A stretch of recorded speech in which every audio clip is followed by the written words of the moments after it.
Right. Hi, everyone, and thanks for having me being able to give a talk here as well. And I'll be talking about lion conservation in Ngorongoro Conservation Area in northern Tanzania.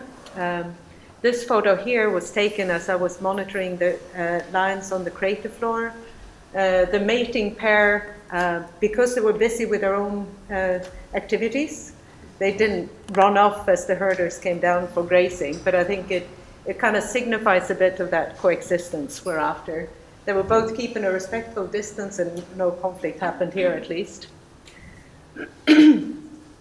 So just to zoom out globally and look at the lion situation of today, one thing that it's not such a big awareness of is the dramatic situation for lions, being that they're going through a very rapid decline.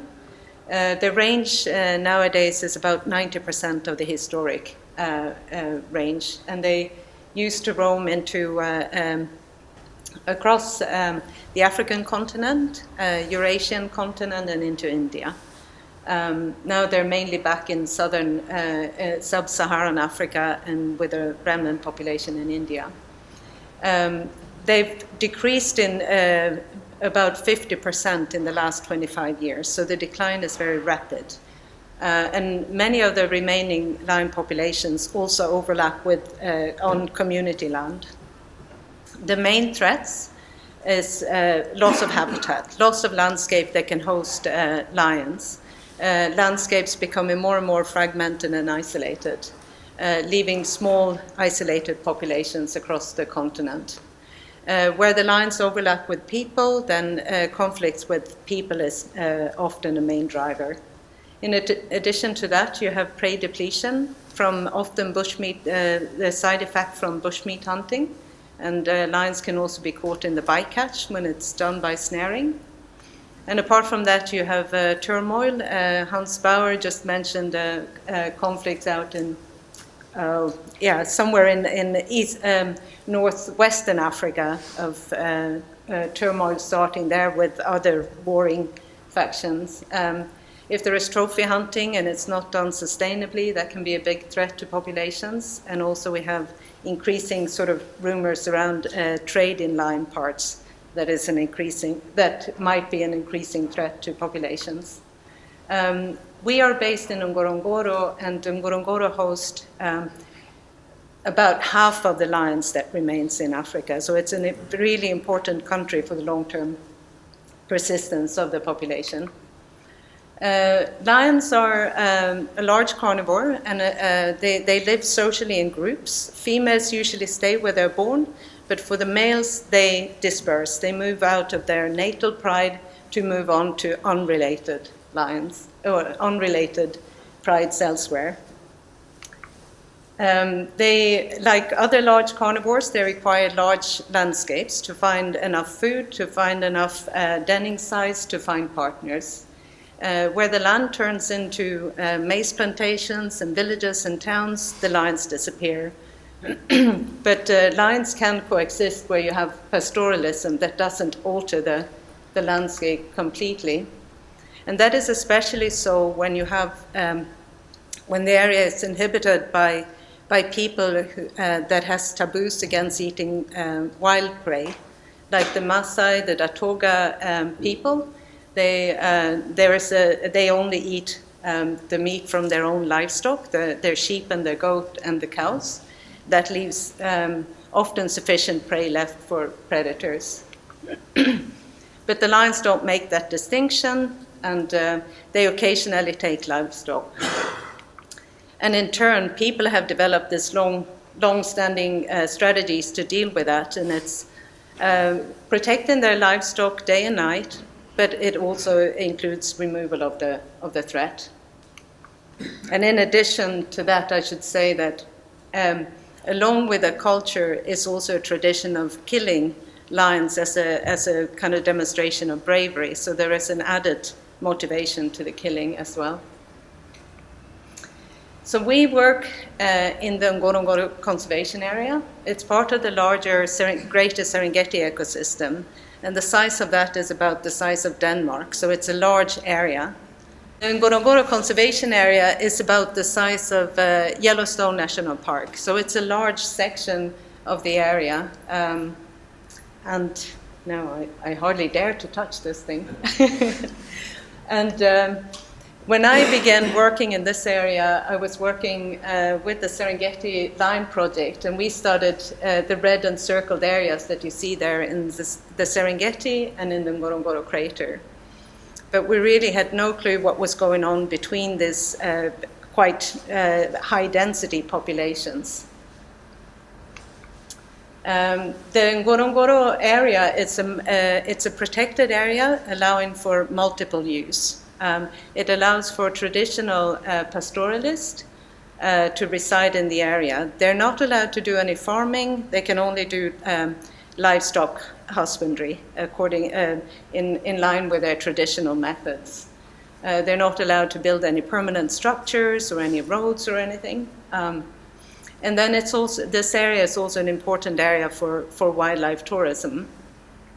And for the area, for the management of the area, there are three big pillars. One is the conservation of the high natural values of the landscape. Then you have the tourism, promoting tourism, and also safeguarding the people and their interests that are living in the area. And to study this system, to study this conflict, we've taken the approach using the framework work by Elinor Ostrom that looks at the holistic view that breaks apart the system to take the complex system, break it apart, and try and find more substance to it. So here we are looking at a rangeland area, a rangeland that serves for livestock pasture, but it also serves for rich wildlife populations, that serves for both people and then wildlife tourism. We're looking specifically at lions, but also at livestock. Livestock is the resource to the pastoralist. Lions can be seen as a resource for tourism, often being a main attraction. The main users or actors are the pastoralists and the tourism operators, along with many other the authorities in the area and conservation agencies. And then you have the governance that decide what can be done, by whom, to whom, and serving whom. So basically anything from the traditional morals in the area to national laws and to international conventions. So taking a look here at the pastoralist, this graph here shows the number of cattle, of sheep and goats, and the TLU is a tropical livestock units over time from 1960, when this area was gazetted, and until 2020. And I don't even dare to point with this one now. But the tropical, anyway, I go with this one, where you can see the tropical livestock units per person over time, and how it's really decreased from about 15 livestock per person initially when the area started, until somewhere about 1 to 2 livestock per person today. It means that most of the people live in grave poverty in the area. Livestock is the only form of livelihood for the majority of the people living there, and it's also a big status for the communities. Their savings, their school fees, their wedding ceremonies. So it's the big part of their life. For the tourism in the area, this is one of the highest earning income tourism revenue earner in Africa, if you look at the area. And the tourism has increased very rapidly in the last kind of 15 to 20 years. And in 2018 and 2019, before COVID hit, the earnings was about $60 million USD per year. And that also, it's a very, very popular area. It's very important for the nation as a whole. but it also imposes more pressure on the land with increasing tourist camps and driving congestion in the popular areas as well. Now to the conflicts. So very similar to the pictures we were shown by the last speaker there. Conflicts happen, and it can be very devastating to families. I've summarized just the conflicts into graphs and numbers. The first graph here shows we were doing a study on the depredation by all the carnivores in the area, finding that lion is the third most difficult predator in the area, following the hyena and the leopard that take far more livestock than the lions do. But in terms of losses, then lions increases because they often target the more valued livestock, the cattle. Lions, when they hunt, on the pie chart there, in our area, most of the attacks happen out at pasture when the lions are being herded. Very, very often in the late afternoon, early evenings, when people are bringing back the livestock to shelter. So it becomes a more tricky conflict to try and mitigate. This area over there just shows a bit how widespread the conflicts are, with the red crosses being attacks by lions. The yellow dots are attacks by any predators, and the black dots there are the bomas of the Maasai, so the Maasai households in the area. And also, it's costly to the communities. The graphs here show the amount of livestock killed and the amount injured by lions and the value of that. So quite often, because the people are always there with the livestock, quite often they're able to then push away the lions, and then you remain with the injured livestock instead. But it's increased quite drastically over the years. I'm going to speed up a bit because I've got 2 minutes left. This map here shows the effect that this, or the population in the Ngorongoro Crater only from 1962 to 2022. The yellow stars there, importantly, shows where you have incoming lions from elsewhere coming into the Ngorongoro Crater population. That male coming in 1975 apparently did not stay and possibly did not add to the population. And then you have another 20-year gap between 1993 until 2013. So what you're seeing is a very isolated population that does not get any new establishing males into it. And instead we see males that are born in the crater that continue siring all their offspring for a good number of years. So it's in this area that we started Cope Lion, Ngorongoro People's Lion Initiative, based on the Lion Guardians approach, working directly with the communities.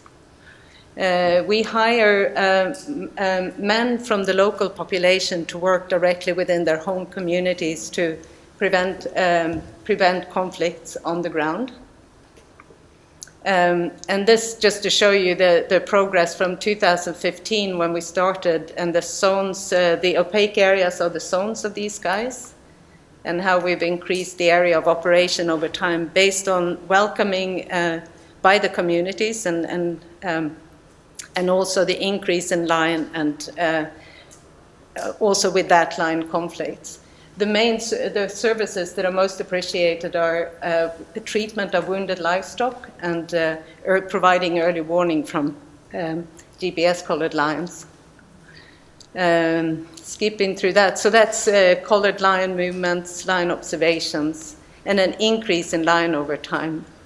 But with lions increasing, there is also an increase in conflict. So basically a success on one side, but also a cost to the communities. So in 2020, we started a 3-year trial of a conservation incentive payment program based on the lion observations that our Ilchukuti, our guardians, are doing on the ground, making like a minimum monthly count of lions on the ward land, and then through that paying the communities for tolerating these lions. It's a 3-year trial. Part of the agreement is that the community receive the payment, and they then decide what to do with the earnings. The line, so I'm not going to talk much about this, apart from this one is the value of money earned versus the livestock losses that was killed. These ones were the ones injured in the 2 different wards. And then some of the payments that they've decided to get. But we also have some big differences in the community, some that are much more capable of making proper decisions and proper earnings from the CIP money that they've gotten. And the Misigi Award, they're still behind. Some of them hardly has a working bank account. So there's a lot of differences there. Anyway, my time is up, so I'll talk to anybody that wants to hear more about it. So with that, we'd like to thank you for the attention. Thank you so much, Ingela. We have time for one question, and if we save time in the next presentation, we'll come back. Any questions here? Please.